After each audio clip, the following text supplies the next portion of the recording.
Welcome to Tentpoletrauma, the podcast where we look at movies that came with hype and high hopes, but left with crushing disappointment, either critically, at the box office, or both.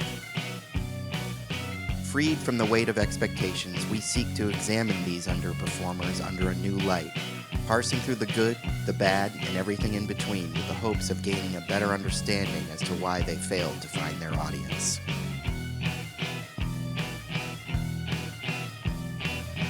Warning, there will be spoilers, so if you haven't seen the movie that we're discussing today, I suggest you stop the podcast and go watch it. Then when you come back and listen, you'll get more out of the discussion. This episode, we explore the 2003 adaptation of Stephen King's Dreamcatcher. All right, I'm Sebastian, and I'm here with Jennifer. Hello. And special guest Josh Miller. Hello. Woo! Now, for the audience at home, Josh Miller is a man of many talents. He is one of the co-hosts on the Best Movies Never Made about, it's a really interesting podcast about the famous stories of movies that almost got made or didn't, or different versions of movies that didn't happen. He also started a Los Angeles film screening series with, I don't know, some loser who stopped doing it, basically. Some guy who moved to Oregon. Yeah, somebody called Friday Night Frights. I would say that they are possibly LA's premier horror screening series. And he also... Next month is the 10th anniversary, I should say. Oh, nice. Can It's you our believe 10th that? anniversary. Wow. Cool. What are you going to show for 10th anniversary? Are you going to do anything? I'm trying to figure out if there's a thing to do on the internet. That's the problem with COVID. Haven't been able to have a show since February. Oh, maybe we can figure something out to do online. He also, along with Pat Casey, is one of the co-writers of several films and TV shows, but most recently, Sonic the Hedgehog, the hit film. I was thinking about it. With COVID, so few films have actually seen release this year, and Sonic was released in theaters and was a big hit. What do you think your chances of winning an Oscar are? I mean, there's so little competition. Yeah, the problem is critics did not like Sonic. Is one of those classic critics. What? Critics didn't seem to hate it, but it was definitely, they were like, we're not rotten, but I don't think we got enough to get like the officially fresh stamp on Rotten Tomatoes, but our user Rotten Tomatoes is very high. Yeah. So I feel like we would do good in like a People's Choice Awards sort of scenario. I'm still holding out hope for you. Best Picture. Yeah. You have our vote, got a fighting Josh. We chance. loved it. Yeah, we loved it. I do. I feel our award is my friends who will send me pictures from around the country when they'll be somewhere and there's still like a Sonic the Hedgehog billboard up just because the world ended right after it came out. Yeah. I think the Grove movie theater here in LA still has a big Sonic poster up. Feels very post-apocalyptic. Totally. That's a high honor. It's like I Am Legend when they have the Batman versus Superman movie up in the background, and the real apocalypse has Sonic the Hedgehog posters up in the background. That's awesome. Or in my neighborhood here in Burbank, when I would just go on my walking route, I would always walk past this elementary school. I think it's finally changed, but like for the first 4 or 5 months of COVID, the like marquee, some schools will have like a little marquee out front that'll have messages on it. And it just said like, "Happy birthday, Vanessa Del Rio." And I'm like, oh, that girl's gets to have a birthday for like 5 months. Yeah, that's the great thing about the apocalypse. Time freezes. Over and over and over again. Okay, well, now that the pleasantries are out of the way, we are here to discuss the 2003 film Dreamcatcher, based on a book by Stephen King and directed by Lawrence Kasdan of Empire Strikes Back and Raiders of the Lost Ark fame. He's mostly known for being a writer. Josh, I know you're a Stephen King fan. What are your thoughts on Stephen King's later period? Well, I will say my friends and I started it's called the Losers Book Club. It's not Hmm. specifically a Stephen King book club. It's a horror literature club, but in part it was because even if you've read like 9 Stephen King books, you've kind of barely made a dent Yeah, in yeah, his overall bibliography. So we kind of wanted to read more. And because of that, I've come around a little bit on his, I guess you would say, latter period. I mean, yeah.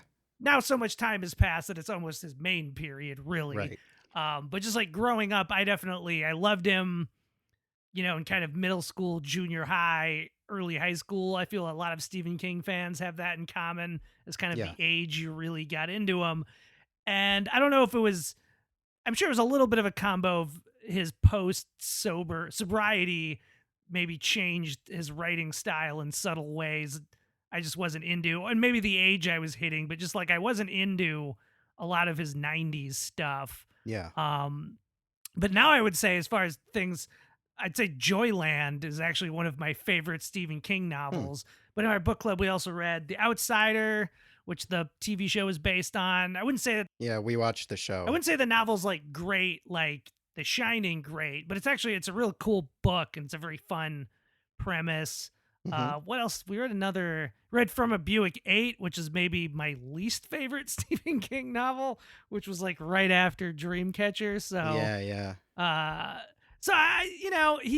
it's kind of like when Woody Allen was making one movie a year. Like yeah. most of them weren't good, but if you have talent and you just keep up that output, I feel like you're going to get some good ones in there. And I feel like that's what I've kind of, I guess, long way of saying that's what I've realized about this kind of latter half of his life. Hmm. Is there's a lot of duds, but his writing output is so insane that he's inevitably going to have some good ones in there too. I know some people really love I watched the miniseries, I didn't read the book. And I feel like a bad history fan that I always forget the dates and the title of the book, but the Kennedy assassination Yeah, yeah, one. yeah, Whatever, 11/22/63 was that? yeah. Yeah. Yeah. Yeah. Numbers are hard. Yeah, they are hard. I'm not a number brain person. I've tried to read some of the later works, and in particular, it was Bag of Bones that I kept Hmm. trying to read, Yeah. and I couldn't get into it like I could. But part of it is there's two things. One, first, Josh, I am inspired by your willingness to keep going back and hoping, because he is so prolific, that something will show up. Because I'm like, maybe I should, try a little more, because with Bag of Bones and just me in general as a reader, if I don't love it, like, I'm a binge reader. Like, if I love something, and Sebastian's seen me do this, it's like I can't stop. Like, I'll probably finish the book in a day or two. If I don't have that, then it's really hard for me to keep going. And with Bag of Bones in particular, I just remember, because my mom had given me the hardcover. It's a big book and it's really nice. It's on my shelf, I think, still, or in storage somewhere. But I just kept going back to it, and I would I'm going to try this again, and then I couldn't even remember what I had read, and I'd have to start over again, and it just wasn't. I don't know. It just wasn't doing it for me. But I have really enjoyed. We didn't read The Outsider, but we really loved the series on HBO. It was great, and I loved 11/22/63. Like, I was Yeah. super into it. I thought it was so well done. His ideas are so good. Yeah. Which is part Yeah. of why he works so well for adaptations, is because there's actually a lot of room for improvement. I've never another one. I liked Doctor Sleep. I don't Yeah. like it as a sequel to The Shining, but if you Yeah. just divorce, Same. if you think of it as like an X-Men movie almost, like Yeah. that's what it felt more like to me reading the book. And I thought it had some real cool, again, just good ideas. Yeah. And his short stories are still pretty good too, actually. I actually listened to the audiobook of Bag of Bones and enjoyed it well enough. It worked as an audiobook, and I read Dr. Sleep. We had a podcast about it, so we sort of talked about it, but I thought Dr. Sleep was okay. I will say that I don't think that his writing has suffered. His writing is still really strong. His prose is still really great. And yeah, as you said, his ideas are still there. I think it's more just, and this is a thing that happens with a lot of creators who become very, very successful, is nobody tells them to cut stuff out. And so I think there's just too much. Yeah, that's what I was gonna say. I mean, his books have always been pretty long. Pretty much Yeah. after Carrie, they immediately become like 400, 500 page novels. But I also still feel kind of in the first 10 years, not counting The Stand or 10 years of his career, I mean, they still kind of feel a little bit more economical. Yeah. And that's part of what I really, from View 8 is, again, cool idea, would have made a great short story. I'm just Yeah. like, why is this like, not only why is this a novel, why is this a 500 page novel? Like, You haven't read Dreamcatcher, have you? no, but it's funny. Pat, my writing partner, reminded me that the reason we saw the movie is though we wouldn't have seen it anyway. Mm-hmm. I see any Stephen King thing, especially at that age. We were in college, I think. So what else were we doing? But that one of our friends, or my friends at college, was obsessed with the book and thought the book was amazing. And so he was really excited about the movie. And on paper, the movie seems like it's going to be great. It's Stephen King, written by William Goldman. Yeah. Lawrence Kasdan, you said, is more famous for a writer. And granted, leading up to that, he'd made a lot of like kind of mediocre, sort of like boomer, indie movies. But he also directed like not Big Chill. I mean, he directed that. I don't love that, but he directed Body Heat. Wait, is that the one? Yeah. Oh, right. Yeah. And Silverado, which is another. So I loved Silverado as a kid. Yeah.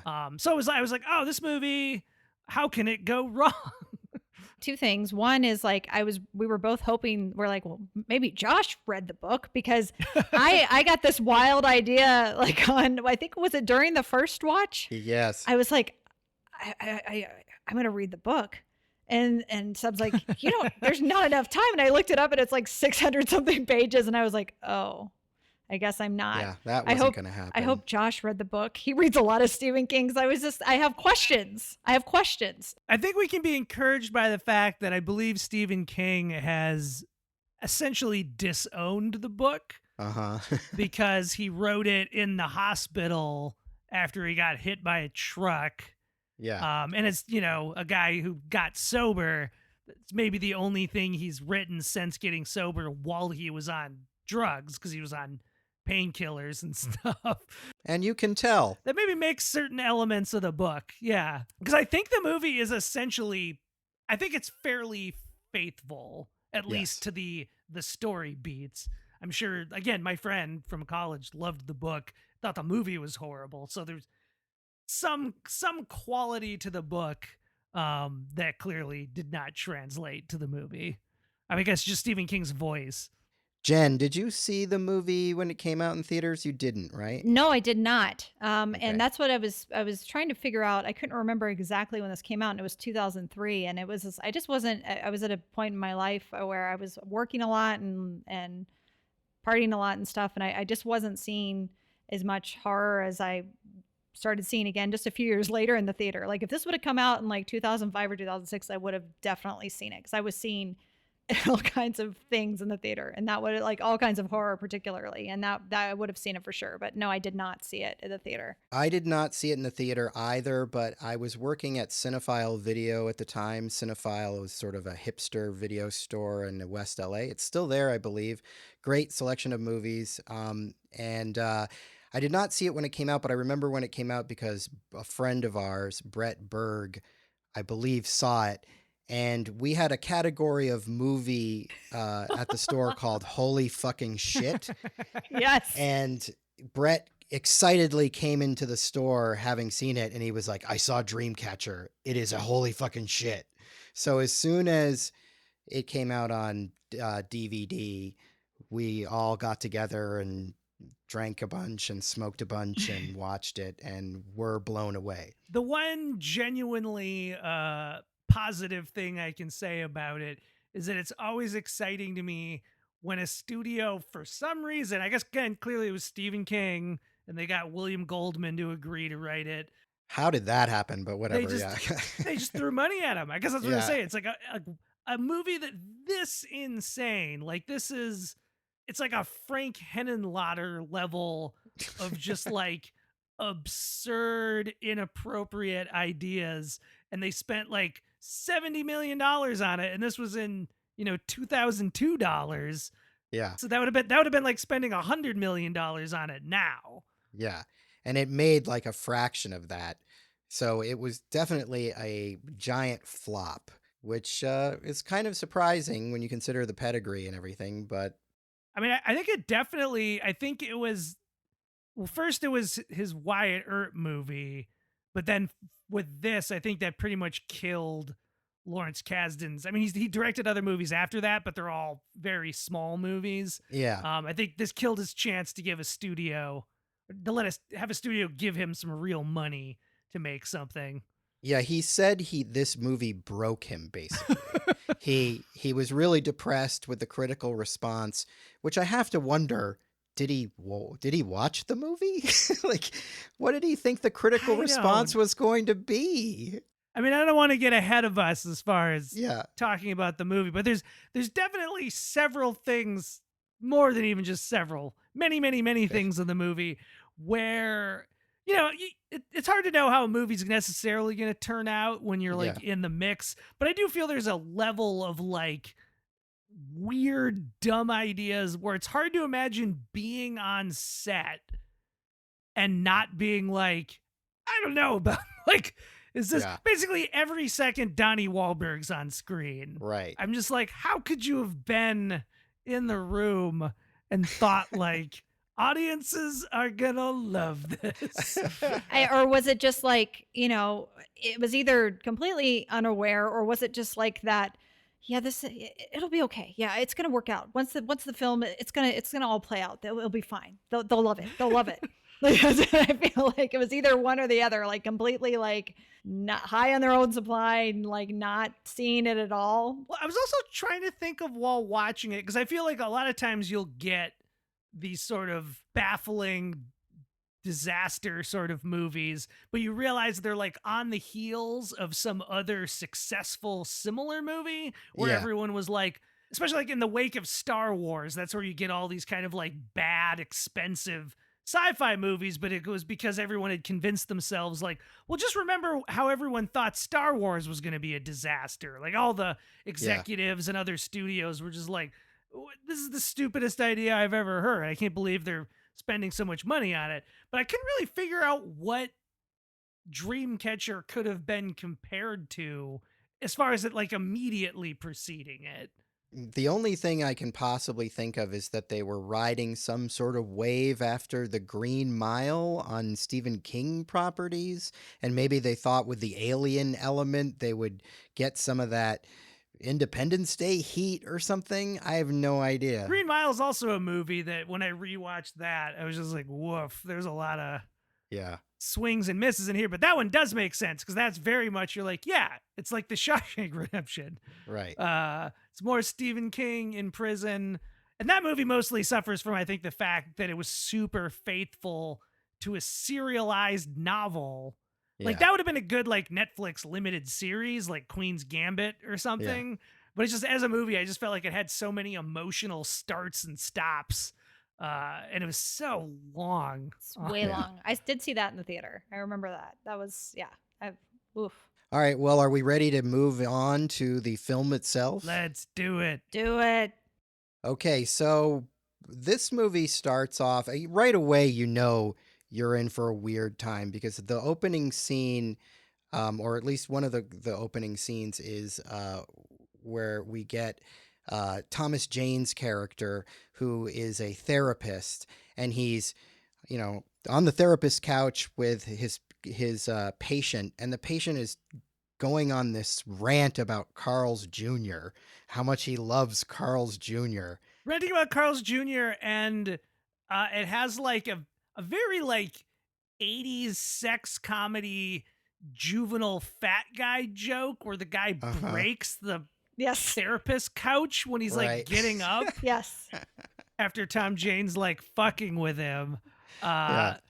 For opening scenes are very much like a statement, and I'm not sure what the statement this was making Right. for the movie at large. Well, in screenwriting, as you know, Josh, or I'm sure you've heard, a lot of times they say your opening scene should be like a microcosm of your whole story. And if that's the case, I mean, I guess it's accurate in that sense. Yeah, because then he immediately decides that he's going to like shoot himself, even though he doesn't Uh-huh. seem remotely depressed in the scene. right. fact, he actually seems very. It's almost like I would compare it. The level of enjoyment he's having fucking with this guy. It's like Bill Murray and his opening scene of Ghostbusters where he's hitting on the girl during the like telepathy test or whatever they're doing and Yeah. fucking with the poor unfortunate other guy. I felt kind of bad for Thomas Jane. I feel like as far as actors are concerned, of the say 6 main actors, the marquee names, I feel he's aside from Donnie Wahlberg, who I wouldn't consider a marquee name, he acquits himself the most poorly. He kind of seems lost, like he doesn't know how to play it. And I think, to your point, every character kind of gets their thing, like Damian Lewis has his memory warehouse, and Timothy Olyphant is a drunk who's Well, he's got the finger thing Yes. too, Timothy Olyphant. right. He's got the finger thing, and Beaver. Jason Lee Beaver has his weird vernacular and And the his toothpick. toothpicks.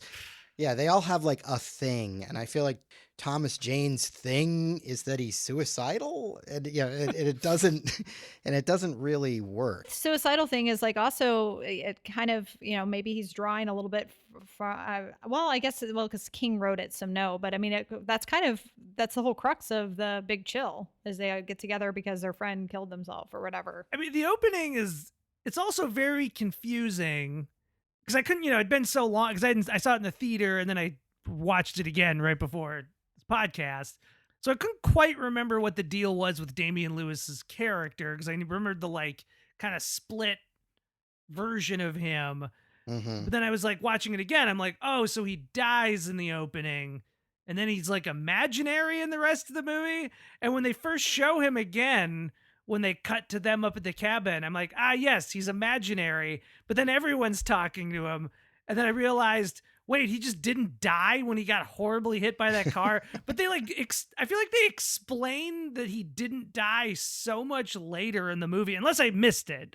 Correct me if I'm No. wrong. No, and the whole scene, I actually was like, my mind was just trying to wrap itself around like the scene where he does almost die, where he's in the beginning, where he's crosses out into, okay, first of all, the traffic, like what street is this? Like what have you, I mean, we've all lived in major cities. I don't recall ever that's insane. But he says later that, and I hope we're not jumping around, Seb. Yeah, go ahead. But Go ahead. that he sees Duddits that was beckoning him to cross the street, and I was like, naked in his, but mostly naked in his underpants. and is that as the a way little boy. the way that But they wait, the way that they But found that's not him? in the scene though, is it? No. No, it's in Okay. his when he's retelling it later, that's what, because he's standing there with someone on the street and he says, what did you say? And the guy's like, I didn't say anything. And it's because Duddits is, I guess, beckoning or calling out to him across the street, but obviously no one else is I seeing don't know that. why they wouldn't show that, since that also, it was supposed to be mysterious and intriguing, and that also would have been mysterious and Well, intriguing. I yeah. also love that it has, I showed a supercut that was made partially from something I found on YouTube, and then I added more to it of like very late 90s, kind of all of the aughts movie trope after they, invented computer graphics, which is the bit of someone walking out into a street and then just getting like CG hit by a car. That was or a real truck. thing around Oh, this man. time. Movies were obsessed with it. Meet Joe Yeah. Black Yes. having one of the funnier ones where he gets like Yeah. Brad Pitt gets ping ponged past several cars.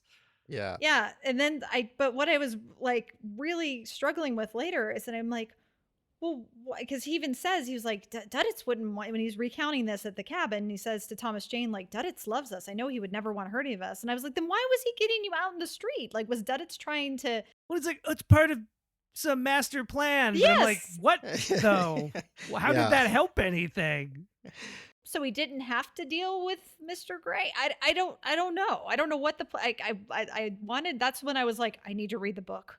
I need to know what Well, this plan was. Since we're touching upon Duddits, let's touch upon the whole flashback element of the film, which is one of the most bald-faced ripoffs of his own work. Yeah. that I've ever seen. It's look. So Stand By Me sort of sets the template of or the Yep. body, the short story. The body sets the template of these kids growing up in a small town, and they get caught up in some sort of thing, and it bonds them together. And there's usually a bully element. Then we get It, which really takes that to the next level, turns it into this epic where they come back many years later. And then there's Dreamcatcher, where we just get this idea again so we can set up the magical, mentally challenged. Is that the right? It's very much like he was like, you know what I wish I'd put in It was that they all got superpowers after they defeated Pennywise the first time. So Right. then in this the adult portion of the book, they're all psychic. But in weird, slightly different ways too. Well, and so the title of the story is Dreamcatcher. And the reason it's called Dreamcatcher is because the power that Duddits, who is a mentally challenged young boy, these four friends save from some bullies, Duddits teaches them basically, or gives them magical powers, and their magical power is they swirl their fingers in the air, and it forms a sort of dream catcher that then leads them to danger where they can help people. Is there? And I think that's only Timothy Olyphant can do Yes. But they Okay. all can, like, they all have the shinin. They all have the shine, Yeah. and they can all like hear each other's thoughts and communicate with each other. Right. Again, I don't know how that relates to a dream catcher. that. Also, we highlighted the toothpick as far as a visual thing, but it's funny just thinking back on the movie. Yeah, Tom Jane has his Carl's Jr. fat guy suicide. Damian Lewis has his weird CG car accident. Timothy Olyphant, maybe it's just that we're now post Me Too, but a weird intro where he uses his powers to help a woman find her keys. Right. And It's is like creepy. really pressuring her into going on a date with him. And Or like the best fried clams in Maine. yeah, and the fact that she's like, sure, and then like I'll meet you there and drives away. It's we're like supposed to feel bad for him, and I'm like, ew, dude, don't use your psychic powers to Right. take women on And- fried clam dates. But my point was, what was Jason Lee's scene? He's like drinking in a bar, and then what happens? I already forgot. He goes outside, I think, and gets on the payphone and like calls. I think he calls Jonesy, and then he's Jonesy. like, and he says something like, "Oh, never mind. I know you're in a hurry to get home to see Trish or something." Maybe he was supposed to be calling him to like get him to not walk out into traffic or something. I'm not sure. Much less memorable scene. Right. To Josh's point, it's not really a memorable setup, which is strange because I feel that Jason Lee's character is arguably, next to Jonesy, is arguably the most memorable character. He has a lot of tics. He's got the toothpick thing, but he also he keeps saying fuckaroo, fuckery, fuckaro. Very Stephen King-y kind of. Oh, so Stephen King. Yeah, and fuck me, Freddy. He's got all these sayings, and he sort of has, he's Prime Jason Lee Yeah. too. Yeah. yeah. Like, not that I don't like him anymore or anything, but I just feel like that period kind of and then My Name is Earl was able to really capitalize on it. And maybe that was part of the problem. Then it kind of mainstreamed Yeah. Jason Lee a little too much, but like this kind of the mall rats up through My Name is Earl. I always loved all his performances. He had that kind of great snarky delivery of everything. It was the time Yeah. of Jason Lee. That's what I was saying. I was like, this was the time.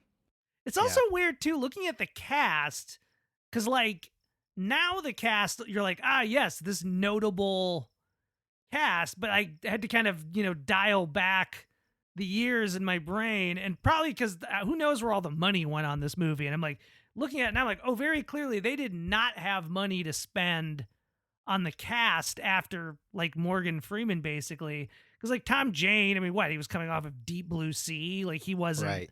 famous. Timothy Olyphant was in Scream 2. Yeah, he had not had Deadwood yet. This was the first thing I ever saw Damian Lewis in. I think this was maybe Yeah. after Band of Brothers, but I didn't see that till years later on, and he was one of like 50 people in Band of Brothers. And Jason Lee was actually and he wasn't even famous or anything. He was probably in this because he was in the Lawrence Kasdan movie Mumford, that is not really a remembered film at this point. Nope. No. But the point being, but they all went on, like, Timothy Olyphant was somebody I did not get at first. I was just like, I don't understand why they keep putting this guy in things until like Deadwood. And then I was like, oh, wait. Well, yeah, once he became a cowboy. Yeah. Now he plays a marshal in everything he's ever in, even if it's The Mandalorian. Yep. I really like A Perfect Getaway. Oh, yeah.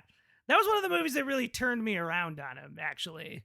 It wasn't long after this. I think it was a couple years later, maybe. I think A Perfect Getaway was. But I enjoyed him in this more now. Now that whatever Olyphant switch was flipped in my head and I'm a fan, I was like, yeah, he's fun in this too, minus his weird... I feel like he's supposed to be like a pathetic loser who can't get chicks, which is always a mistake when you can't like cast a handsome, charming person. Yeah. So I'm like, is he like a loser? I don't get it. No one feels sorry for that guy. He's a psychic and he works as a used car salesman or something. Yeah, there's just too many things. And he's a drunk, so there's just too many hats on hats with him. His character just seems like a mess of ideas, and it's like, just pick one. Either he's a drunk, he drinks too much, or he's a creep, or just figure out something to do with him. And I feel like they did not. Although he does claim that he only drinks this much when they're on their cabin trip. Right. Whether or not that's true, I don't know. Well, he drank a lot because he even went back to the car for his beers. For his bag of beer. Yeah. But I do think that for the most part, the characters, as uneven as the performances are at points, that the one scene where they're all together in the cabin, they have a nice rapport and they sort of exchange catchphrases and in jokes, I think, effectively enough. If anything, I was kind of bummed out as far as things that work in the movie. Like, then they immediately break them all up. And at the end, they like just toss in this random flashback of them sitting around the table as the credits. It's the weirdest thing, not to get too far ahead of ourselves. But I feel like they knew they had something there and they didn't use it. Yeah. And so they're like, well, let's throw a little bit into the end of them hanging out. I think that's actually like, and I have this in my notes even because after watching it twice, I definitely felt the same way both times. Is that I feel like that's one of the strongest things in the film, actually, is the relationship between the guys. Like I wanted to see a lot more of that. And even the younger versions too. Like I thought they were pretty well cast. They look enough like. I have a lot. They felt like Canadian. I mean, no offense to the kids. I don't ever blame. No offense to Canadians. Well, yeah, I don't blame kids for not being great in movies, but they seemed very Canadian, and they were all right. The kid, I don't know. The kid playing Jason Lee did his best, but I don't know. I also initially couldn't really figure out who was who because they didn't remind me at all.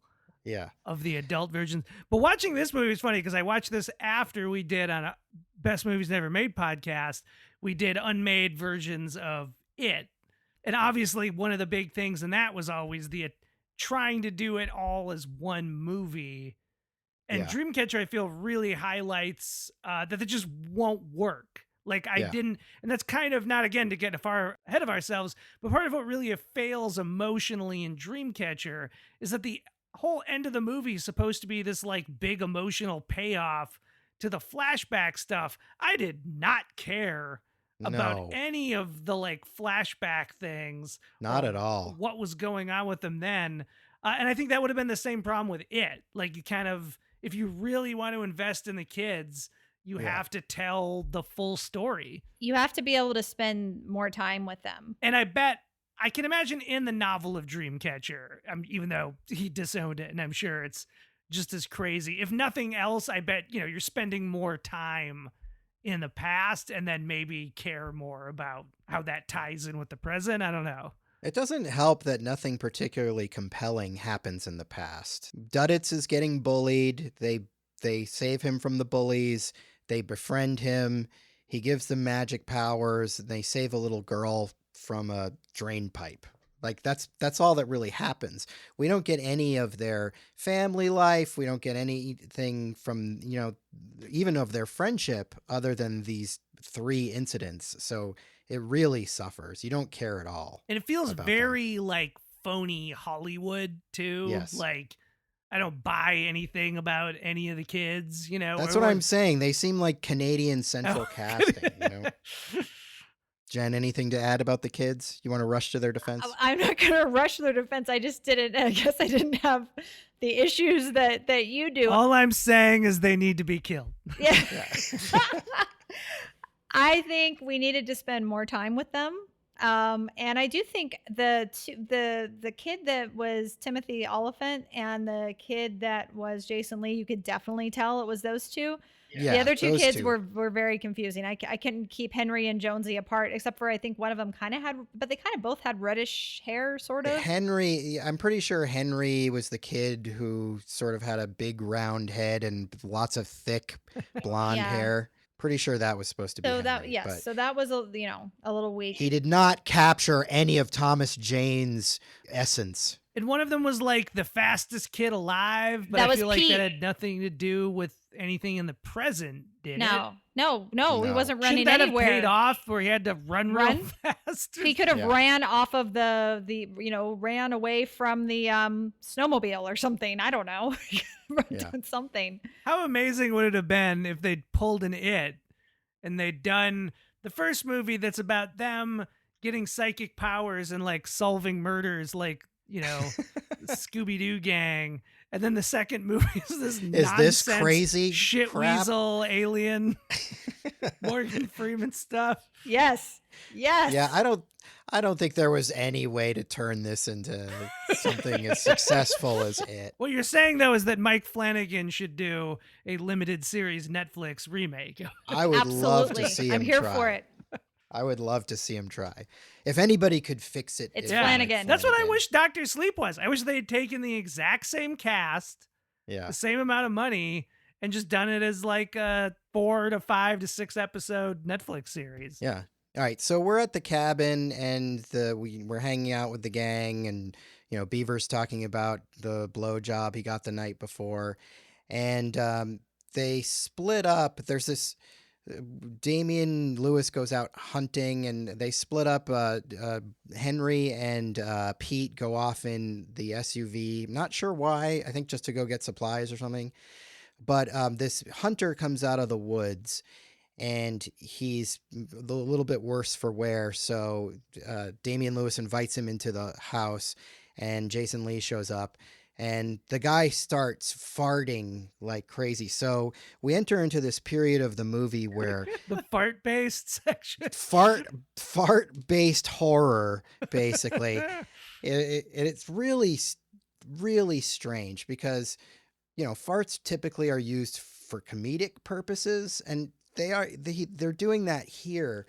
But then it leads to this scene, which I think is definitely the scene that everybody remembers from the movie, right? The Yes. shit weasel. Yeah, the toilet scene. Like, Josh, when you saw this movie in the theater the first time, can you remember what your reaction to this was? I mean, the movie had already been like, I was just like, the whole movie's like, what are these choices they're making? I was not prepared. Well, for one thing, it was coupled with the the shit wheels was gross, but like genuinely like made my skin crawl. Like when things are wrong with people's skin, like in kind of a diseasey way, that always gets me in movies. And that the hunter guy had like the weird kind of red moss that would just be on him. And then when they go in the bathroom and there's just like the red moss everywhere, it was real gross. But I was not prepared for just the idea of this shit weasel, but also how immediately like super violent and effective the shit weasel's attacks are. Because I think like instantly, doesn't it like bite off Jason Lee's like fingers? Yes. Yeah. I'm just like, wow, this movie took a real sharp left turn into whatever new direction this is. Yeah, and there's this whole sequence where Damian Lewis, Jonesy, runs out to the shed because he's going to get some duct tape or whatever to tape down the toilet in which the shit weasels, which have been deposited by the hunter who's now dead. And there's this really gross shot of like his bloody asshole, Yeah. basically, which is really, really nasty. So there's this whole suspense sequence, which is kind of amazing because it's so just on its face ridiculous. Jason Lee has dropped all of his toothpicks onto like the bloody shit blood. bathroom. The shit floor. The shit floor. Damian Lewis, I guess, doesn't know that he's obsessive compulsive. His friend is obsessive compulsive, so he doesn't But they're bother to be. Don't they know everything about Right, each like other? give him a friggin' toothpick. You know he's gonna freak out without his toothpicks, but no, he leaves them there. So And so Jason frustrating. Lee's like, and Jason Lee's like, oh, I gotta get my toothpicks. I gotta get my toothpicks. As this shit worm monster is like ramming at the toilet seat to get out. I feel like, I wonder if that made more sense both in the novel and maybe even, it's funny because this movie's so long, but you can tell that it was even longer and they were Right. just chopping out things that we probably needed to see to understand. Because I'm like, because again, the only thing I remember about his unmemorable opening scene we were talking about earlier is he does this weird thing where he takes a shot of whiskey without the taking his toothpick toothpick Yeah. out. So I feel like the idea was that he's got, like OCD, like he's got some like real emotional problems going on that he needs to have this toothpick. But there's also so much of the movie where he doesn't have a toothpick. Like it's really unmotivated. It's bizarre. Yeah, I mean, if they had set it up that, he absolutely loses his shit if he doesn't have his toothpick, and the toothpicks are the only thing keeping him tethered to sanity, but all you get is that he likes toothpicks. And As it is, what it made me think of was like, this would have been a great Mr. Bean routine, where he's supposed to be holding something down, but he's just like, ooh, but I really want this cupcake, or whatever. Totally. Exactly. Totally. One thing I was thinking about watching this 2 times, I have to keep mentioning that we saw this twice recently in a few days. So it's very fresh in my mind. Really upsetting. Super fans, I guess, now. No, I think it was established, and this is something that I did like, that I appreciated, that they were able to, these 4 guys, like from youth until now, like for whatever their flaws are, they're caring people. Like, cause that's, he's like, immediately sees this hunter. But one thing was a little weird is with Jonesy, his carrying of like, hey buddy, let's get you inside the house was just a little creepy. I don't know. There was something weird about that. Even though I know it's like, they're supposed to be this genuinely like helpful dudes, which I appreciate. I'm like, good. We need more good, helpful dudes in the world, in cinema, everywhere. But so he brings them in or whatever. And then, the fart fest, I'm 12. So I'm laughing hysterically because it's hilarious. Well, you're also you don't expect a $70 million like A-list studio movie to have that. Like that was like Blazing Saddles level of just nonstop fart. I don't even call him a joke. Just like so much farting. Yeah. So much farting. It starts off funny and then just gets weird, and then Yes. I think you're supposed to be terrified. Yes, they're supposed to be fear farts. I don't know, but the bathroom scene is just disgusting. I was super frustrated with how long it was taking Jonesy to get this tape, and fumbling around in the shed, and the toothpicks and all of it. But yeah, it's just gross, and it totally takes a turn. Like this is when, I mean, in just a few moments, it's going to take an even bigger turn. Yeah, it's just things kind of really, this is when it starts to derail. Well, so what happens is the monsters break, or the sort of eel-like creature breaks free of the toilet. And my memory of this eel monster was that it was really poor CG, and weirdly, upon rewatching it, and I think it's because I had the same memory. and upon rewatching it, I actually was like, oh, it's fine. It's CG clearly, but I remembered thinking it was terrible, and it's actually not. I think it might have to do with the fact that the CG in The Mist, which is another Stephen King adaptation with Thomas Jane, which I really like. However, one of the problems with that movie is that the CG in it is really weirdly terrible. And I think I was equating the CG in that with this, because there's sort of these tentacle things in that movie. But I actually thought the worm creature looked pretty good for CG Of the era, 2003. yeah. I was fine with You I it. have know, no complaints now. Yeah. yeah. So yeah, I actually kind of thought it was effective. What was not effective Mm-hmm. was the Mr. Gray alien that forms, I guess. And okay, so here we got to talk through this. I have a real problem with the alien mythology life cycle of these creatures. What is going on? Like, are they worms? Are they like blobby Mr. Gray aliens? At one point, we see them and they sort of turn into both. Like, Josh, do you have any take on this? No, and I will say I didn't read the novel, but I did skim through its like Wikipedia summary, and based on that, I think that is not. I think in the novel they don't have the element that a full-sized alien appears in their cabin, which Like a humanoid. It's a big humanoid. Obviously, in my mind, Mr. Gray is a reference to the famous gray aliens, which are supposedly the aliens that people who see aliens see, or a type of aliens that people who see aliens see. So I'm assuming that that's what Mr. Gray is sort of supposed to be, a version of that. But it's also this sort of giant, blobby sort of creature. It looks terrible. It looks so terrible that I actually turned to Sebastian and said, because I am not the sci-fi fan of the family, as I watch some sci-fi, but he watches sci-fi all the time, and I just said, "This looks really bad." Am I mean, like, is this bad to you? Because I'm like, this is terrible. She basically was like, "Is this what sci-fi is?" And I said, "No, darling. No. This is not sci-fi. This I is just not what wanted to make sci-fi sure that is." you and everyone else thought that this was as unacceptable as I did, because I was here for the worm. The worm was like, okay, fine, whatever. We're doing this, and it's gross, and it's like it's all over the place, and then to have like this badly formed version of like the typical like I've seen an alien type thing, like it, like from Unsolved Mysteries or something. It was I don't know. I was that's when I was like, oh, you lost me.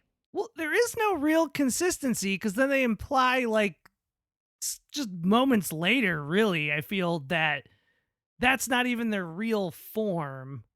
They have some Right. whole other form. Like, well, what does this mean? Are they tricking us into thinking that's what we're seeing? But in that scene you're talking about, which is why I think that is different in the novel, because I don't think Stephen King would have done something that made no sense. It's like they're going from like a weird mist into like a solid Yeah. shape. Like, yeah, the Right. mechanics of how they work are nonsensical. Like it's magic. It's not even alien stuff. Right. It's the red mold dust stuff or whatever, because the worm like breaks into like all you see all that like red particles floating around, and then all of a sudden it's Mr. Gray and it's the cheesy monsters TV serial show monster. Uh-huh. Like, yeah, I just oof.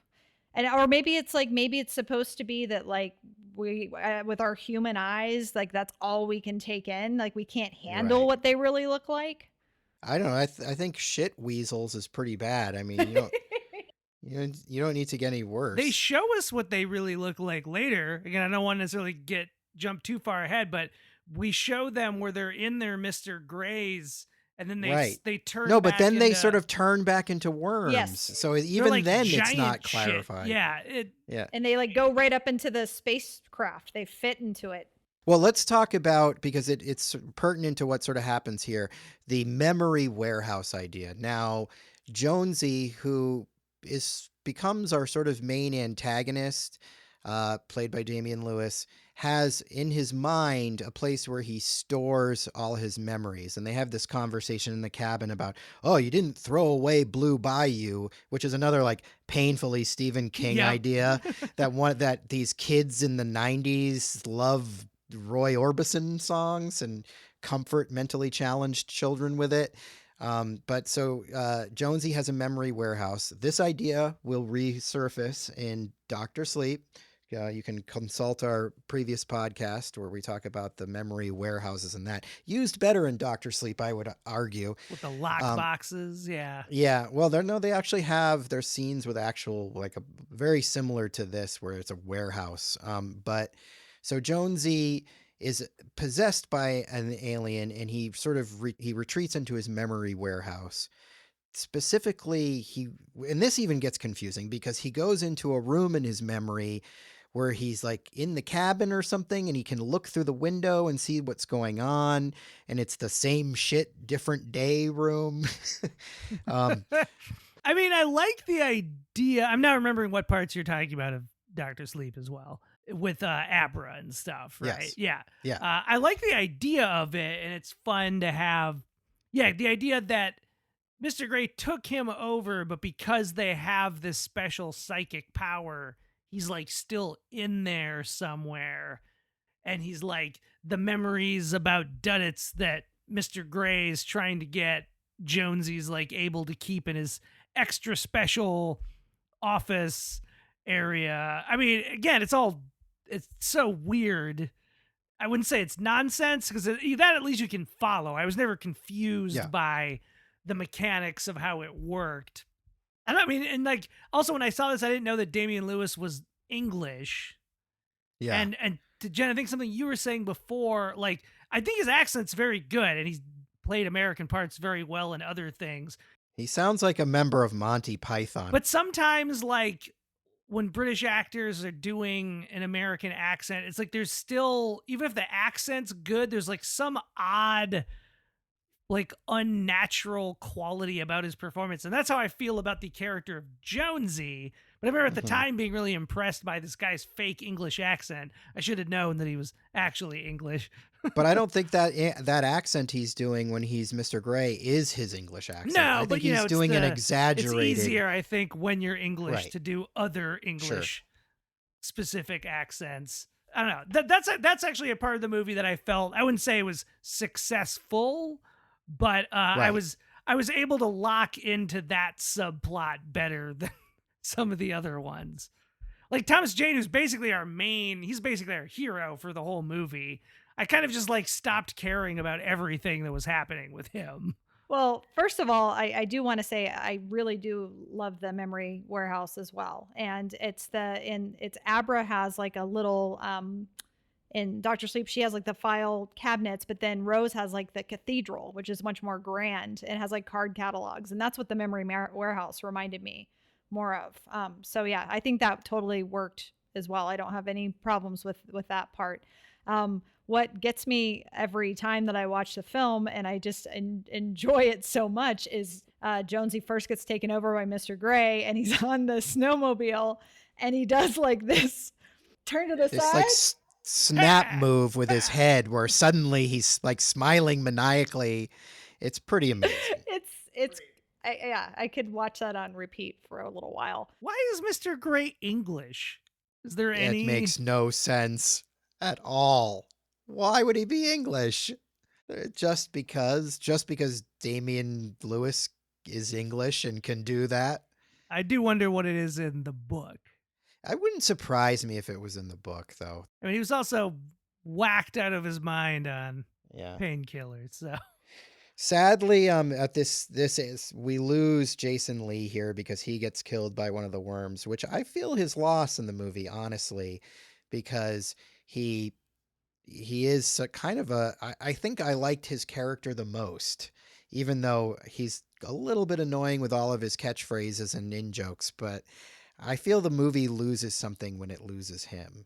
Like Timothy Olyphant, who cares, kill him, but I do feel the loss with Jason Lee. No, I think I feel the loss of Jason Lee as well, because even the little kid version of Jason Lee, like, he has heart. Like, he's like when they're like with the bully, like, Jason Lee's like, let's kick their asses. Like, he's not letting it go, remember? Because he's like, guys. He should have been the main character, and then at the end of the movie, he should have like stabbed Mr. Gray in the eye with like a toothpick.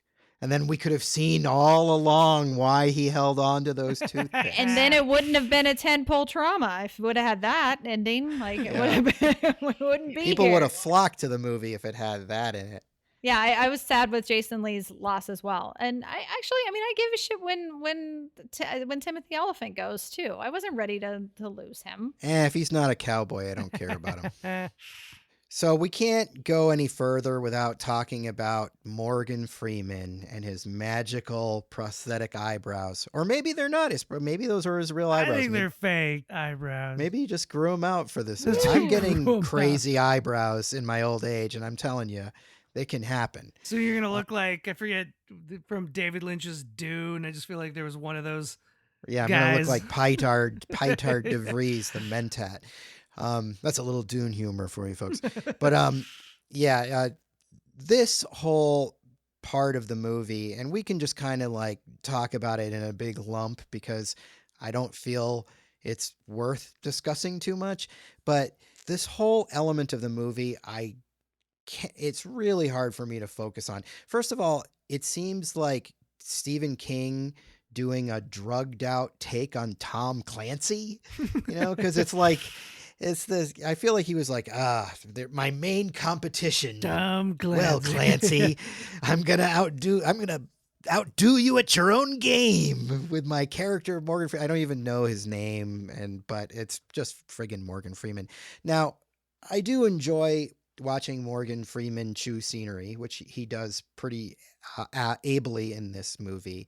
But it's this whole strange thing where he's this military man who's been hunting these aliens for like 25 years and managed to keep this all under the radar, even though they have these missions where they go with Apache helicopters and blow up alien spaceships that are just like crash landed out in the wilds of Maine. Maine's pretty big, but I don't know if that would go unnoticed for long, for 25 years. But there's this whole weird thing where I guess he's trying to groom Tom Sizemore to take over the battle of the aliens, but Tom Sizemore sort of knows that Morgan Freeman's crazy. And Jen and I were really having trouble tracking. Josh, did you get Tom Sizemore has like a picture that he's carrying around? Did you even notice this? I've already forgotten the picture. It's really hard to pay attention to this.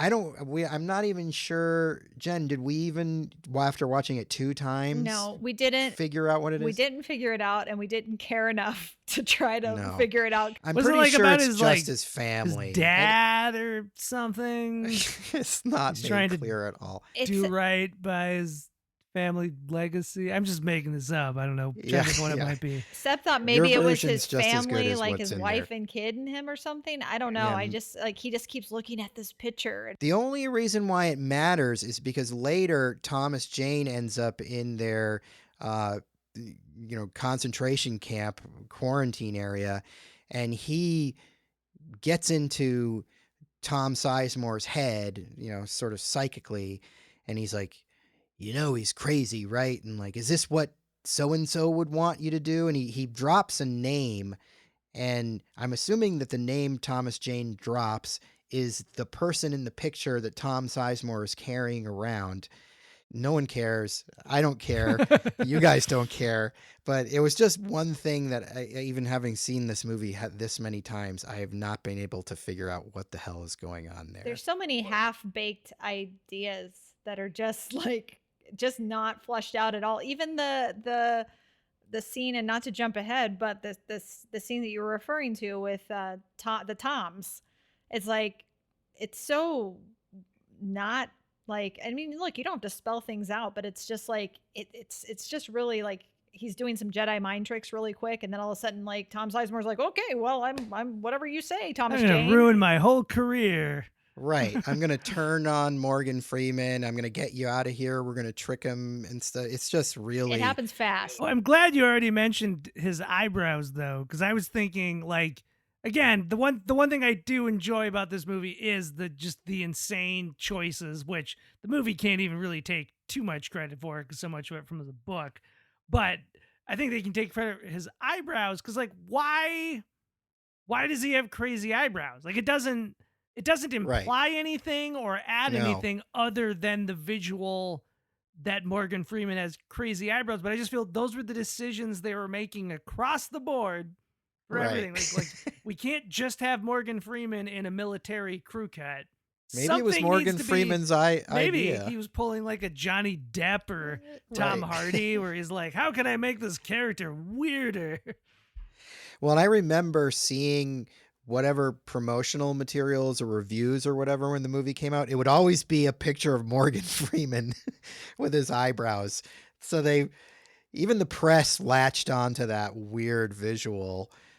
So I don't know, maybe they were onto something. It's one of the most memorable things about the movie. Well, also a little bit too, which I was trying to wrap my head around, was I was trying to remember. I was like, something strange with Tom Sizemore's hair. Well, he's got a bad comb. Oh, he's got a bad comb forward with hair dye, and looks like he's got probably a rug covering up his bald spot. It's just clearly hair.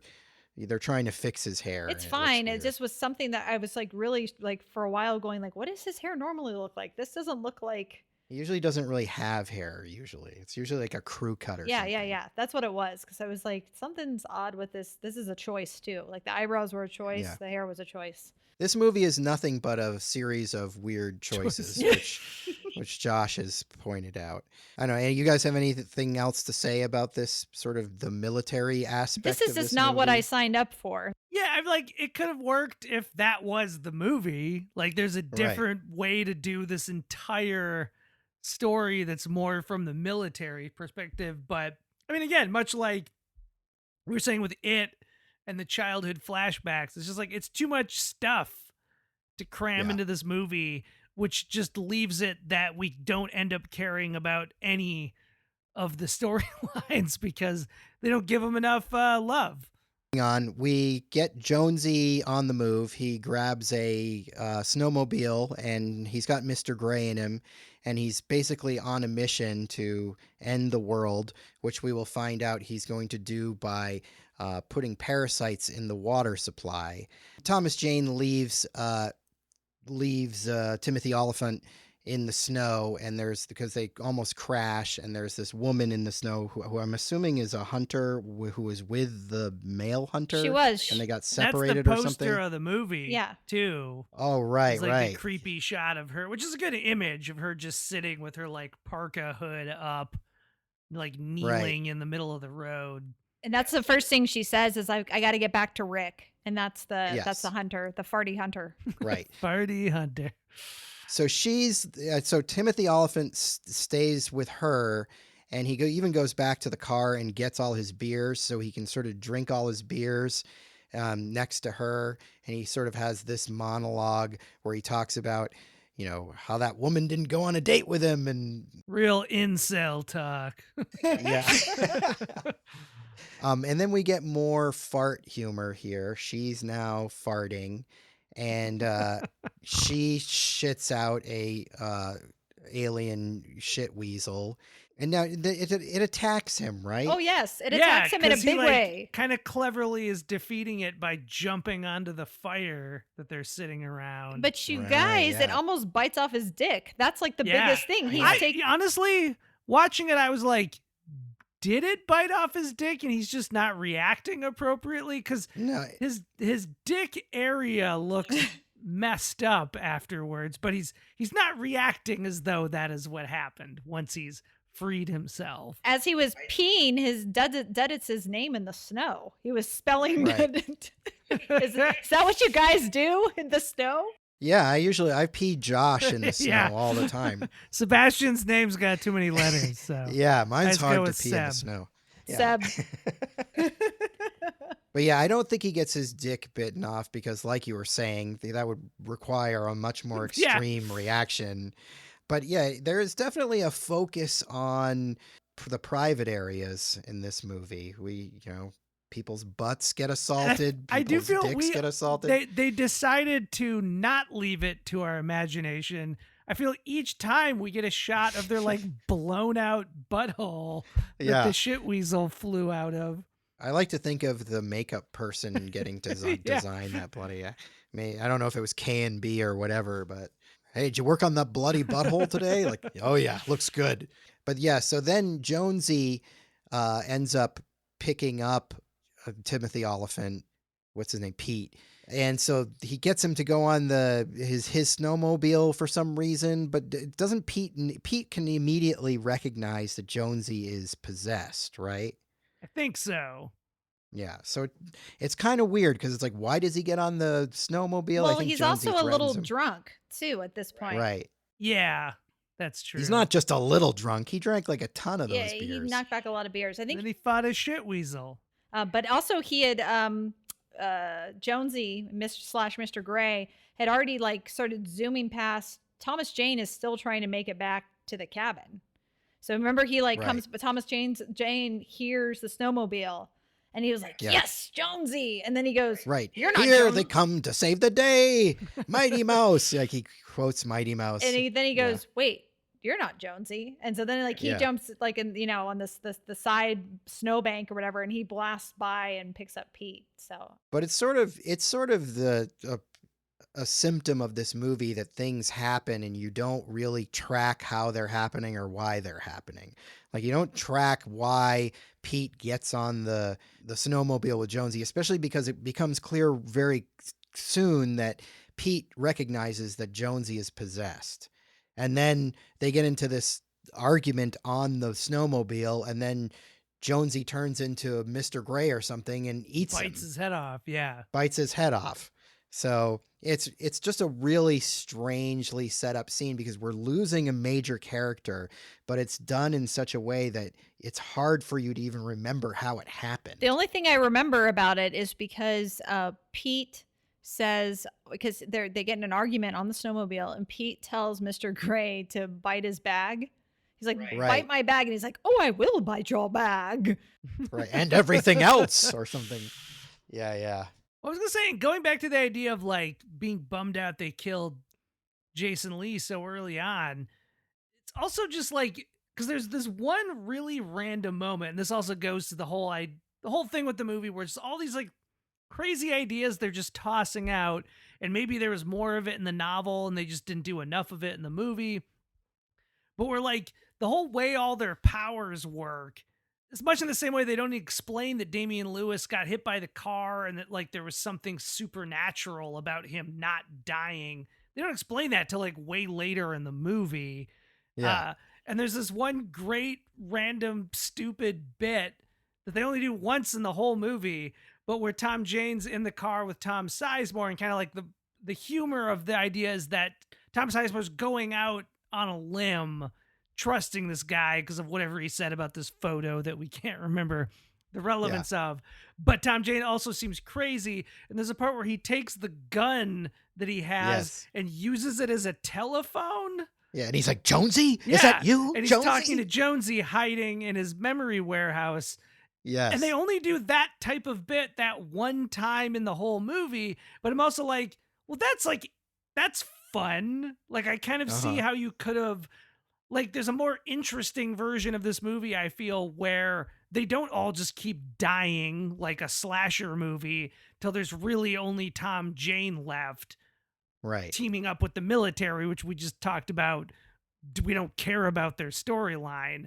But I don't know. Like, that movie would have been equally nonsensical and bizarre, but I'm also just like, well, that's like fun though. Seeing these guys like use their superpowers in ways they've never had to. Cause I like that idea on paper that like they have these superpowers, but they also have kind of mundane lives. Cause it's just like, what do they do with the powers? Like they're not fighting crime or anything. Right. So it's kind of fun to see, like the gun bit, just like the ways that they're incorporating everyday life into. I guess the way I interpret that too was the idea that for some reason Jonesy's reaching out to him with the idea of a phone, and he kind of couldn't get their powers to work unless he's also pretending to use a phone, like little kids using like a tin can. And I'm like, that's fun. More of this stuff. Like that's an interesting way to tie it in to the Stand By Me movie this movie failed to establish in any way. Yeah, that's actually kind of my favorite part of the movie when Thomas Jane. I know I gave Thomas Jane a hard time, but I do enjoy when he has these sort of gleefully weird moments of mania.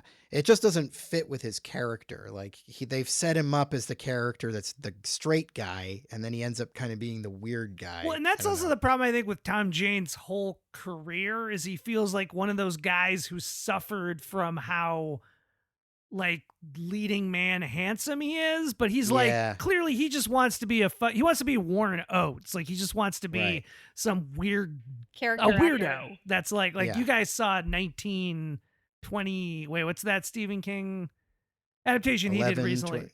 20. No, it's like 1926 or anyway.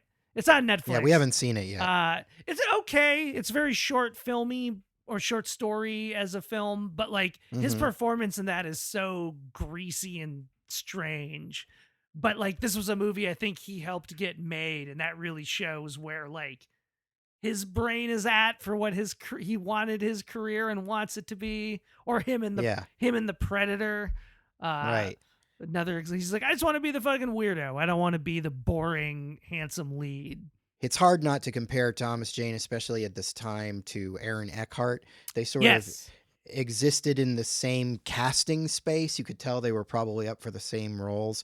But Aaron Eckhart, I think, was striving for a more traditional leading man type of image, whereas Thomas Jane, as you were saying, was seeking out stranger parts. And, as a result, I think he ends up being the more interesting actor. Unfortunately, neither of them truly ascended to the kind of leading man status you would hope one of them would have ascended, especially after The Dark Knight, after Aaron Eckhart didn't get to the A-list after that. I thought for sure he was going to be the guy. Yeah. I've heard he's an asshole. I don't know if that's... Oh, that might have. I don't know if that's accurate. That's not like insider info. I haven't like heard that from a friend who worked with him or something. But like, that's just the vibe I get from the way the internet talks about him. Yeah, I bet Thomas Jane is not an asshole. I bet he's a fun guy. But I know he had personal problems. Yeah, I think he's more like a weirdo, but I don't think he's a dick. I think he's just very strange. I was reading the trivia for this and for the film, and it was saying that the reason that he did this movie is because his mom was a huge Stephen King fan, which I thought was sweet. Oh, nice. And now I feel like he's done several. Yeah, he's very in on Stephen King at this point. Like maybe because of that, he's just trying to make his mom happy. Well, in a way, he fits in well with the Stephen King thing because Stephen King writes these sort of characters. He intentionally writes them in a way where he doesn't give a lot of physical description. They're just sort of these generic leads. But in King's mind, they're all sort of versions of him. So I think Thomas Jane, because he has that quirky element to him, but he's traditionally handsome, does make a good King foible because he's got personality, but at the same time, he's kind of a perfect ciphery type blank slate looking. I think he would have been, especially at that point in his career. I kind of wish he'd been in the Mick Garris The Shining. Right. I really like Steven Weber, but to me, Steven Weber is just so inherently funny. Like, I don't know. I have a hard time taking him serious in any kind of dramatic role. Don't get Jen started on Steven Weber. She went on a whole Steven Weber rant last time. He's probably a really nice man, but for some reason he plays an ass in a lot of stuff. And it's like, maybe he's funny in things too, but like a lot of things I've seen him in, he's always kind of a dick in the roles. And so it's like, I'm like, I haven't listened to it, but I've heard from like at least a dozen people that his audiobook for it is like next level great. I don't know if I could listen to 15 days worth of Steven It's like Weber, I thought you were about to say 15 hours, and I was like, oh no. That is an incorrect small number of hours. I have nothing against Steven Weber as a person. I don't know him. I'm just saying. You've been sending him mean tweets. Yeah. You're harassing poor Steven Weber. I'm online bullying Twitter. Steven Weber. Yeah. And it stops now. Anyway, what this is all basically leading to is Thomas Jane and Tom Sizemore, the Toms, are rushing to get Duddits back in the game. And Duddits is now, I don't know, in his 30s or something. He is suffering from what seems to be a horrible case of It's cancer leukemia. and leukemia, and he is played by Donnie Wahlberg in what arguably is one of the most sensitive portrayals of a mentally handicapped person I have ever seen. And it's also Donnie Wahlberg. It's funny because this was several years later, but it almost seems like he made this movie immediately after he lost like 30 pounds for The Sixth Sense. Like, Uh-huh. he does not look like, I'll at least give him that. He does not look like Donnie Wahlberg in any way that I ever imagine him, but Yeah. it's also this is like wait, what was Damon Wayans now? Very unwoke. Handyman. Like, I feel like this is Handyman or Handyman or Blank Man, or is that the same Oh, thing? Handyman was from In Living Color, and that's really not aged well. But that was, I don't know But I don't know what Blank Man was. That might have been like a movie version of Handyman. Yeah, that in some way. didn't age well. I feel like he also made a superhero comedy where he was mentally challenged. But anyway, that's what this. It's trying to go for earnest, heartwarming seriousness, but it felt like Handyman to me. Yeah, no, that's the thing that's sort of so unnerving about it is you don't get the sense that they're trying to make this funny, but it's just so over the top. He has all these sayings that he reiterates and in this broken English, which is really hard to sort of understand the logic behind because he goes ooby ooby ooh for Scooby-Doo. It's like he can't say consonants or something. I'm not sure what it is that he can't pronounce, but he loves Scooby-Doo, which I totally relate to. Scooby-Doo was possibly the first piece of pop culture that I remember liking. I was obsessed with Scooby-Doo when I was like 4 years old, and some of my earliest memories of television are sitting in front of the TV on Saturday mornings watching Scooby-Doo religiously. So I get it. Like, I get why he loves Scooby-Doo. I like the Scooby-Doo references. I like that his mom packs his like cancer medicine or something in his Scooby-Doo lunchbox. He's wearing a lot of Red Sox gear. As somebody from Boston, I can kind of get down with that too. It's definitely the element of the story that pushes this movie, I think, over the top into this is a fucking either train wreck in your mind or it's one of the most incredible things you've ever seen.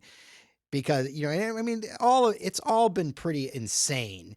But then to get this character as an adult late in the game played this way, it's just your mind is blown at this point, I think, once he shows up. I love the character of Duddits. I'm so endeared by him and protective of him, and it's like I feel like in literature he can live there safely. Mm-hmm.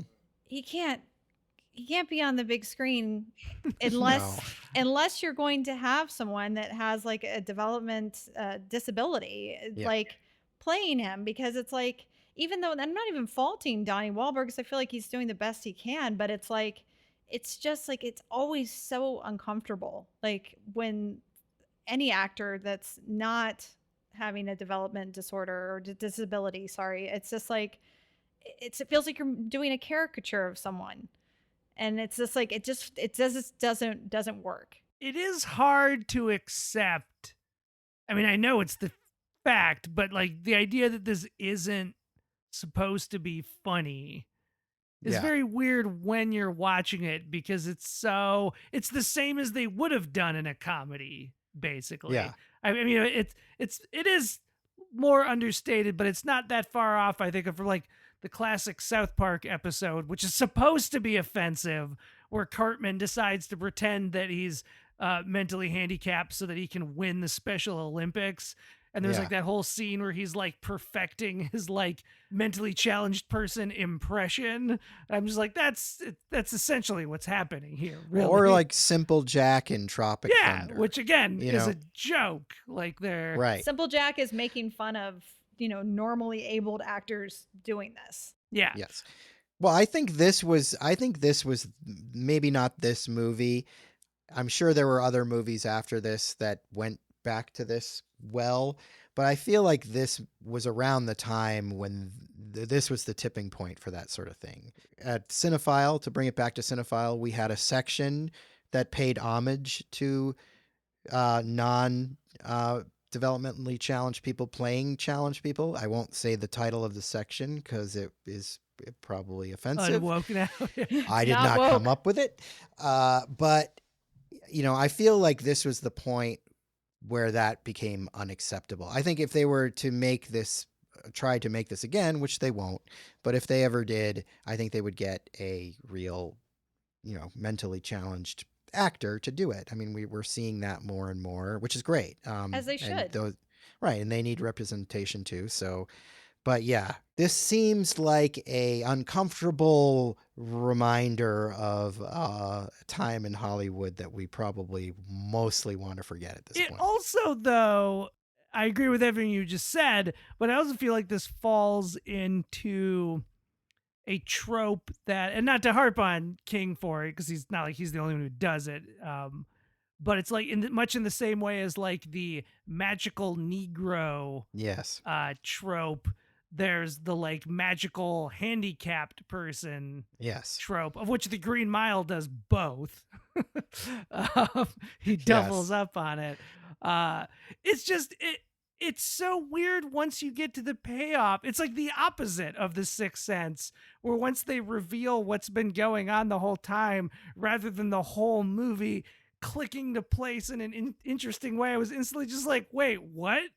Like, Dunnitz was an alien, and this Right. alien's been like, undercover for decades, but also had leukemia, and he was just gonna die without achieving his, like, can't he get a new body? Like, I just didn't understand what the mythology was happening here, and why was he mentally challenged? Like, none of that made any sense to me for what this alien's undercover job was. It really just seemed like he was destined to fail based on what the limitations they gave this guy's mission. Yeah. Well, okay. So let's just take us through this last, the climax at the Quabbin Reservoir. Oh, First of all, I love that it's taking place at the Quabbin Reservoir.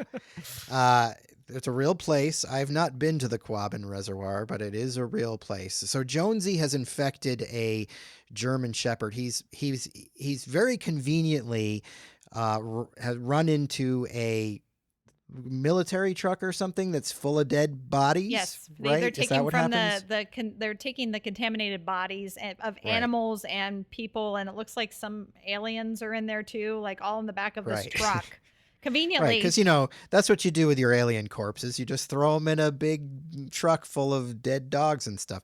But anyway, he stops this truck. He has a German Shepherd with him, and he has the German Shepherd eat some of the dead bodies that have well, been he kills infected. he kills the driver. So he like Right. flags down the driver. I think a snowmobile crashes or something. He flags down the driver, kills him, takes his dog, and then he's like, oh, whatever, the dog, good doggy, like eat your fill, and he has him like chowing down on these body parts in the back of the truck that are contaminated. And so the dog is now, I guess, infested with alien worms or something. And so Jonesy's plan is he's going to take this worm-infested dog to a reservoir and put some of the worms in the drinking water, the water supply, and then Boston will drink alien worms, and the invasion will commence in a manner that will end all of mankind eventually. So Sizemore and Jane are rushing to, because they figured out that they're going to the Quabbin because of the phone call on the gun between Jonesy and Thomas Jane. So it turns into this showdown at this reservoir. It's really strange because the movie has sort of set up this idea that there's this big alien invasion, and as a moviegoer, you're sort of programmed to think, oh, this is all going to end up in some big battle. But really, that doesn't happen. It really comes down to this really small confrontation at a like reservoir. like a reservoir, like way station or something. maintenance room, like this like Right. little tiny. Right. It's really hard for me to think of what the, slug line was on the script, like Yeah. interior reservoir maintenance room. Yeah, fine. That's what it is. It's this race to this reservoir maintenance room. And meanwhile, Freeman has gone rogue. He's stolen his own Apache helicopter. And so they have this showdown. Sizemore and Freeman have this showdown where Morgan Freeman is shooting at Sizemore from the helicopter, and Sizemore is shooting at him from the ground, and they both basically shoot each other and kill each other. Freeman's helicopter goes flying off and explodes, and that's how that is all resolved. Yeah. And it's all resolved in its own little section. It's not even intercut. It's just like, okay, that happens, so we can get rid of that whole plot. There you go. They killed each other. The end. Consistent with the film. This is like Right, par for the course. It's like you could almost completely surgically remove almost everything of that. If you could somehow get Thomas Jane to the reservoir without Tom Sizemore, you could take it all out and it wouldn't matter at all. And so then our second climax happens in the maintenance room. This is where we get Mr. Gay, go away, which, is the big tagline of the film, because Duddits can't properly pronounce Mr. Gray, he calls him Mr. Gay, which seems like a gay joke. I mean, is it a gay joke? I don't know, because in that Stand By Me pass the first time, because that's like a big mind-blowing moment, or it's supposed to be, but it's not, is when they realize that throughout their childhood, he'd been saying Mr. Gray, but they think Yeah. he's saying mystery, even though it doesn't sound at all like he's saying mystery, because he's saying Mr. Gay. And they're like, yeah, you're right. It is a mystery, Duddits.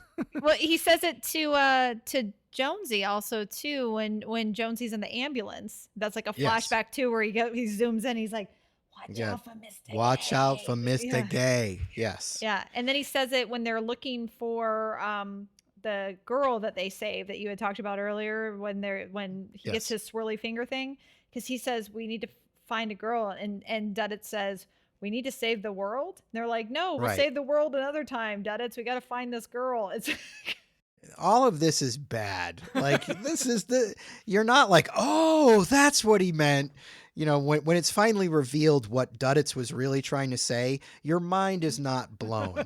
Yeah. You're just like, what? Like, why are you having these poor actors say Mr. Gay? well, that's what Josh had said. It's like it's not the Sixth Sense where everything clicks and you're like, whoa. Yeah, it's the opposite. Oh, Mr. Gay was Mr. All Gray. along. It's just no, it's not. You're literally left scratching your head wondering whose idea that was and why they didn't reconsider this in some way. But so yeah, Duddits appears and he says, ooby dooby doo, we got some work to do now. Mr. Gray emerges from Jonesy and becomes the horrible CG entity that we saw earlier. And then, okay, so Yeah. Duddits says Mr. Gay, go away. He goes up to Mr. Gay, and then Mr. Gay suddenly has this like tail with a crab claw at the end of it, and he stabs it into Duddits, and we're like, no, Duddits. But then Duddits turns into this other alien, as Josh mentioned, which looks kind of like, Shit. God, He looks like shit.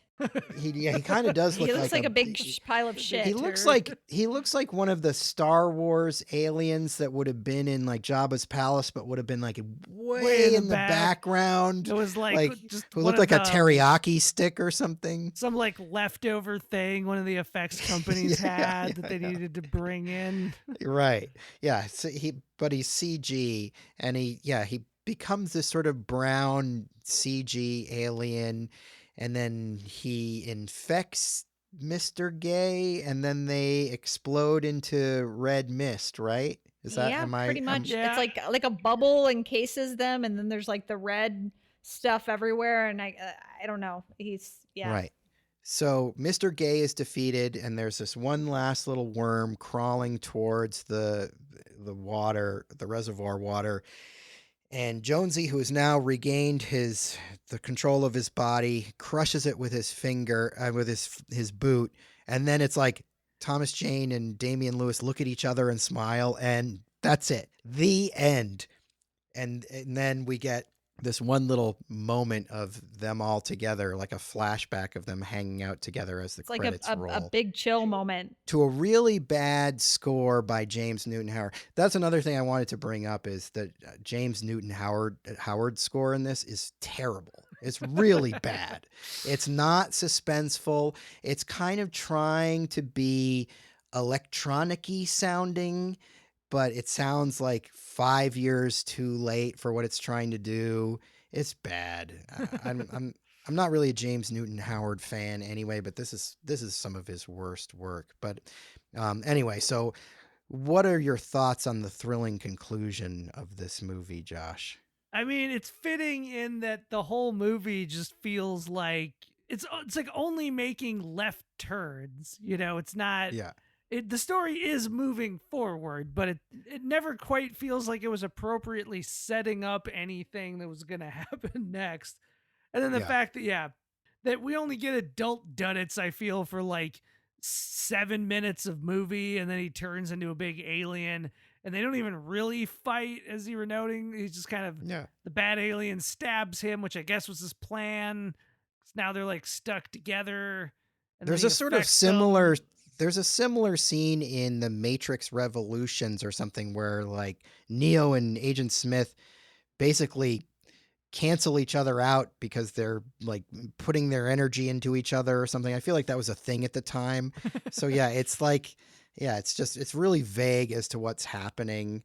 It does not like, wait, I'm trying to remember, like Duddits has his big, he like pumps his fists. I did it. Yes. What does he say there? Do you remember? I did it. It's I did it. I did it. Oh, I did it. Which I think would be a great name for a Eugene O'Neill play. I did it. Or some sort of like punk band. Yeah. You can always feel when the movie thinks like this is what's going to get the audience to lose their shit. Like this is at the end of Infinity War, or no, of Endgame, when Robert Downey Jr. is like, I am Iron Man, and the audience lost their mind. It's like, that's what they thought was going to happen, which goes back to everything we were saying, though, of like, you don't care about their relationship to Duddits or any of the past stuff. We've only had Donnie Wahlberg for like 2 seconds in this movie up until this point. His triumphant I Duddits is only going to elicit a laugh. Like, I mean, there's no way to fix this. Wouldn't have fixed the movie, but I almost feel like if I was Lawrence Kasdan watching the like cuts of this movie, I'd just be like, let's just lose that. Like, he just turns into an alien and whatever. Like, I don't know though. I'm glad it's there because it's because the movie's hilarious for us, the viewer who suffers through it. I mean, I do kind of love it in the same way.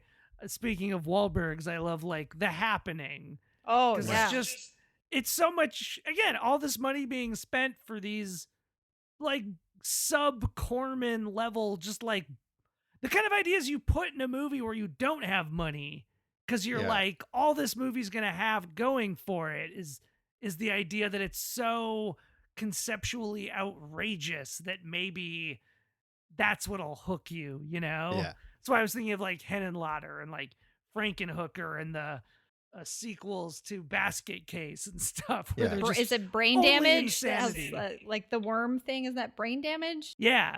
I love that movie, but it's strange to see that funneled through the A-list Hollywood system, you know? The end of the movie is just like, it's perfect for this movie. Like, it's just, you know what I mean? It's just like, that's where, like I said, you lost me back at the cabin when Unsolved Lost you with the Carl's Jr. references in the opening scene. No, I mean, I was with it for a while, but yeah, it's like, you know, there's a lot there, and the abruptness of the ending, I think, might be one of the worst, like like just go to black like I've ever seen. And I don't even remember, like, after watching this twice, did I mention we watched it twice in a couple of days? I don't even remember the score. Yeah, I don't remember it either. It's unmemorable, but it's also bad. If you do pay attention to it, you'll notice it's bad. But in my mind, and this is after 2 recent viewings, the screen go, you know, like we get Jonesy and Thomas Jane like give each other a look, you know, and then we go to black, and then we go to the guys around the table, and in my mind, and I think it's because it's Lawrence Kasdan, and I'm thinking of The Big Chill. I hear Jeremiah was a bullfrog, and I see like, and I see them like around the table. Jeremiah was a bullfrog, and they're around the table. That's how it played out in my head, and I just don't care. And it definitely wouldn't have made it worse. You know, but I wanted to care. Like I said, I do like these guys. I really do. I like their friendship, and I think that they're good dudes.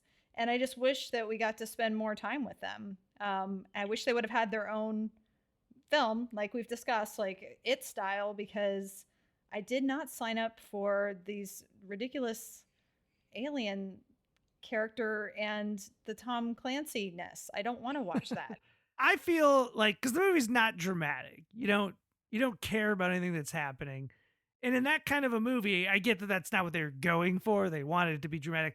I think of movies like Tremors knew what it was, and in Tremors, you wanted there to be death, but you didn't actually want any of the characters to die because the movie's fun and you like it. Like, that movie has like 9 characters and none of them die, which is weird for a horror movie, but it's great. Like, I would have preferred that none of our 4 guys died. Like, they all have this fun adventure and succeed in the end. Like, that didn't help with the movie in any way. No, the deaths they didn't hit you like, oh God, that hurt.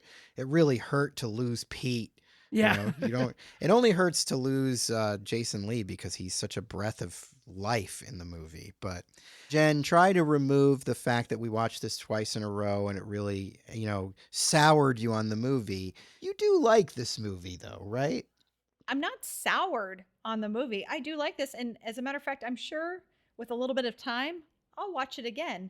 And as a matter of fact, because of Josh, I may even listen to Dreamcatcher. Maybe I'll add that to my Audible collection because, I don't know. I want to know more. I want to know I know the book is crazy and I know what you're saying that King has disowned it, but I need to know more. I need to go deeper into Dreamcatcher. I was trying to remember. I feel like, I don't think we ever gave it serious consideration, but now I don't remember why, if it was maybe the length. But I feel like at some point we tossed out the idea of showing this at Friday Night Frights. Yeah, back in the day. We definitely day, did. Purely because this is a perfect movie to show. It was a failure as a new movie that wanted to present itself as like a quality film. It's like the perfect kind of fun audience bad movie though. Yes. Because it's very high production values, starring all these actors you either like or at least recognize. It is long, but like the pacing, it's not like the pacing boring. is pretty good. The only parts that drag are when we get to the Morgan Freeman military stuff, and there's like a big chunk of that like sits right in the middle of the movie, and it goes on for like 15 minutes where you don't leave the military base, and you're so desperate to get back to Jonesy or whoever. But that's the only part of the movie that I think is not entertaining.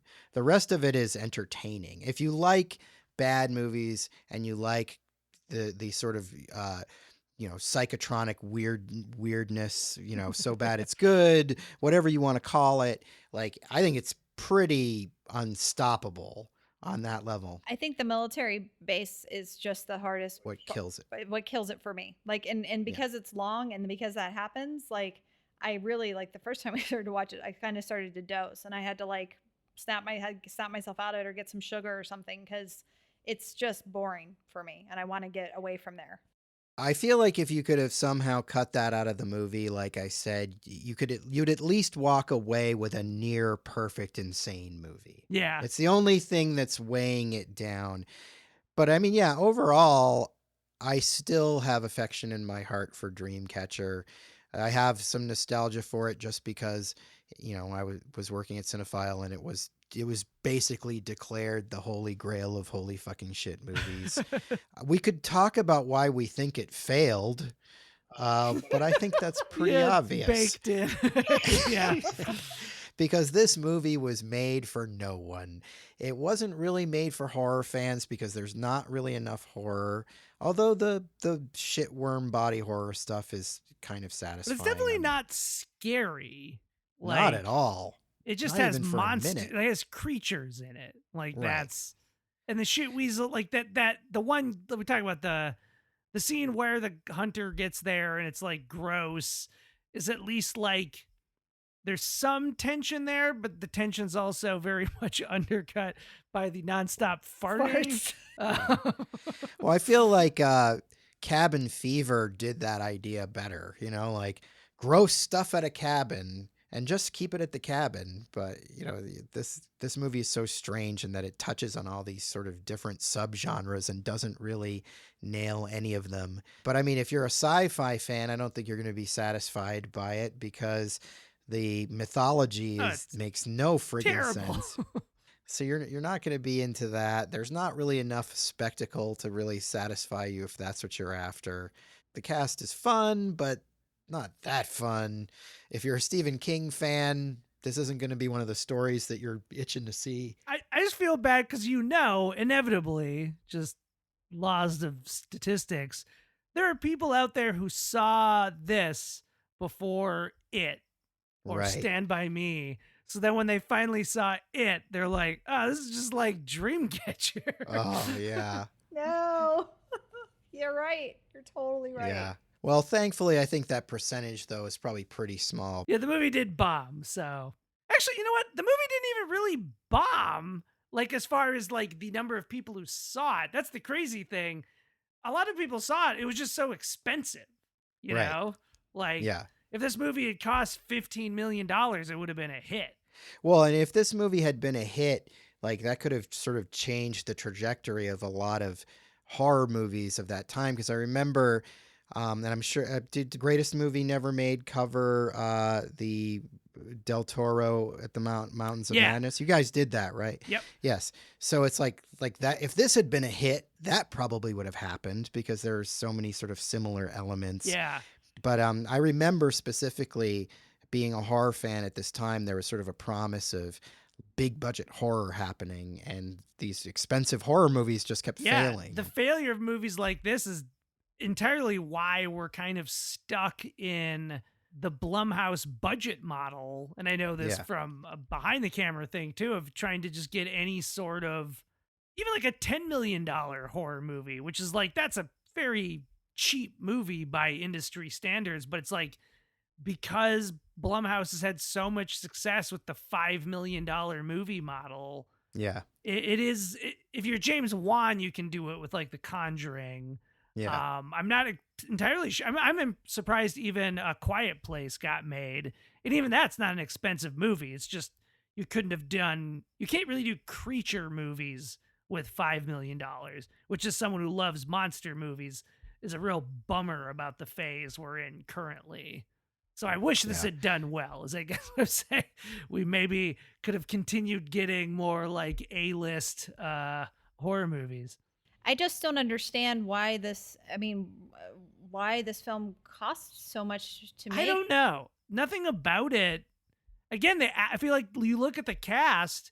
Granted, you look at the cast in 2020, it's like, yes, all these notable actors, but it's like they were like up and comers at the time. It's really just Freeman, and I guess Sizemore, like he did pretty well in the 90s, but again, he's still just a character actor.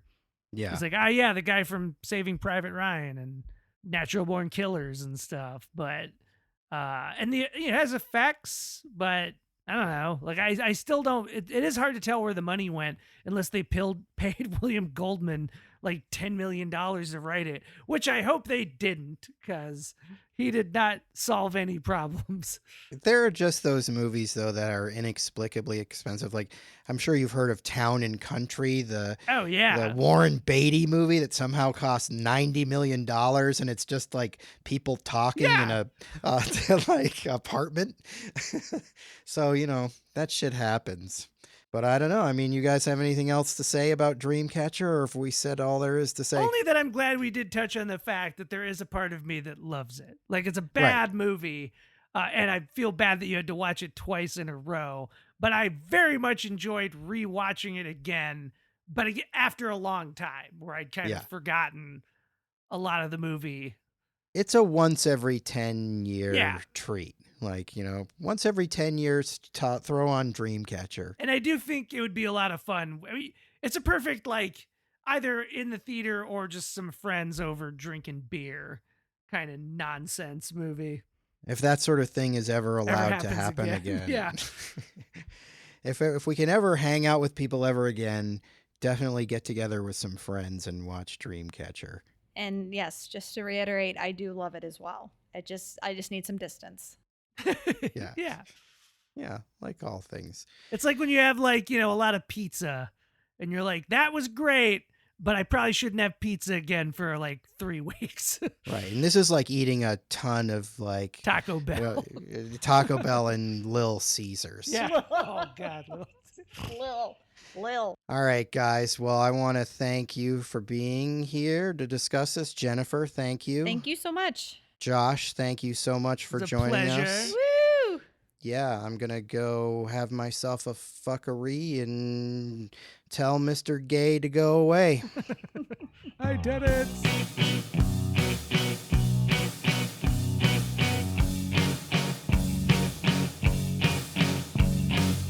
That about does it today for Tentpole Trauma. If you like what you heard, check out our social media presence on Instagram, Facebook, and Twitter. Just look for Tentpole Trauma. That was easy, wasn't it? If you like us, hit subscribe and leave us a sterling review on iTunes, if you dare. If you really like us, head over to patreon.com and get involved in one of our fabulous tiers. You'll be glad you did. Want to communicate with Tentpole Trauma? Send an email to tentpoletrauma@gmail.com. We'd love to hear from you. And who knows, one day you may even get your email read on one of our shows. Well, thanks for listening, and we'll see you real soon.